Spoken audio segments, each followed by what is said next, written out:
बृहस्पतिवार की कहानी। एक दादी पोती थी। दादी ने पोती की शादी कर दी। कुछ दिनों के बाद पोती घर आई। दादी ने पूछा, बेटी तेरे कैसा घर बार मिला?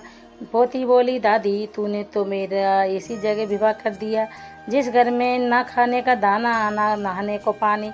कुछ दिनों के बाद उसके ससुराल से लेने आए। आते ही बुढ़िया बोली, मैं तो नहीं भेजूंगी, ना तुम्हारे घर में खाने को दाना ना नहाने को पानी।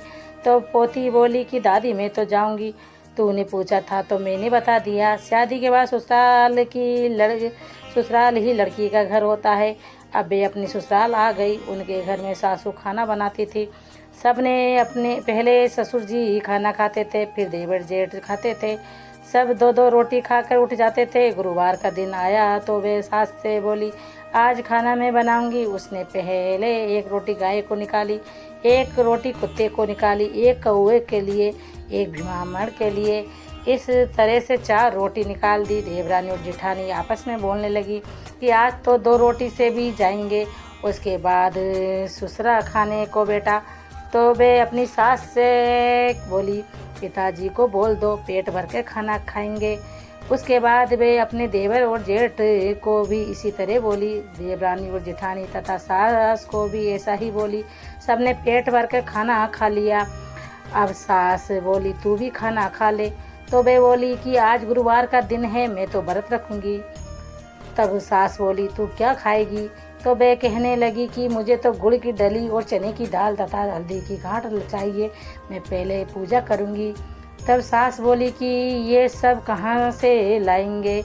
तो वे बोली कि मेरे हाथ का कंगन ले जाओ और इसे बेच कर ले आना। अब उसका ससुर कंगन लेकर चला गया और सब सामान लेकर आ गया। उस चने की दाल में कंगन भी वापस आ गया। कंगन का देखकर बहू बोली कि किसी की चोरी कर लाए हो या झूठ बोल कर लाए हो, ये कंगन वापस दे आओ। वे कंगन लेकर बाहर गया तो भाव बनाई और छींके पर रखकर सो गई। थोड़ी देर में बृहस्पति महाराज उसकी परीक्षा लेने आए और आकर बोले, अलग माई। बहू बोली, एक रोटी गाय की निकाली रखी है, वे दे दो। तो बृहस्पति भगवान बोले कि मैं तो थाली में डाल कर दोगे तो ही खाऊंगा। अब सास ने थाली में डाल कर दी। इस प्रकार उसने एक एक करके सारी रोटी खा ली। अब सासू बोली कि बहू तेरे लिए तो कुछ बचा ही नहीं। तब बहू बोली, एक रात का क्या काटना, मैं तो पानी पीकर सो जाऊंगी। बृहस्पति महाराज जी उसकी परीक्षा लेने के बाद जाते समय उसकी झोपड़ी की लात मार गए तो उसकी झोपड़ी का महल बन गया। सारे गांव में ढंढोरा पिट गया कि बूढ़ा भीमामाड़ पहले तो भूखा मरता था, अब इतना धन किधर से हो गया। अब उनको राजा के दरबार में बुलाया गया। बहू बोली, राजा होगा अपने घर का, मैं तो केले के नीचे मिलूंगी। अब गुरुवार को केले के पास रानी भी आ गई और बुढ़िया की बहू भी आ गई। तब रानी ने पूछा, तेरे पास इतना अधिक धन किधर से आया?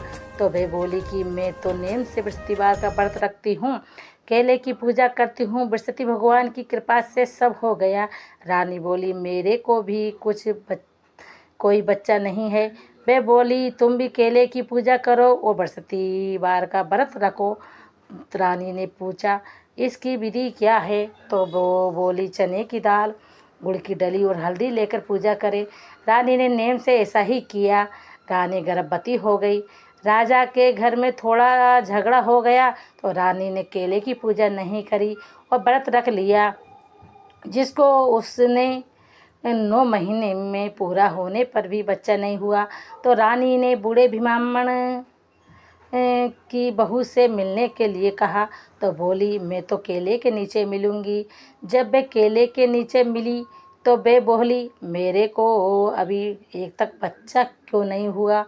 तो उसने पूछा, कभी केले की पूजा करी थी? तो वे बोली, मैंने व्रत तो रखा था पर केले की पूजा नहीं करी। तो वे बोली, केले की पूजा जरूर करे, व्रत किसी से रखा जाए तो रख ले। इसके बाद उसने केले की पूजा करी और उसका लड़का हो गया। राजा ने ढिंढोरा पिटवा दिया कि सब कोई केले की पूजा जरूर करे। है बृहस्पति देव जैसे रानी और बूढ़े ब्राह्मण की बहू पर प्रसन्न हुए, वैसे सब पर होवे। बोलो विष्णु भगवान की जय।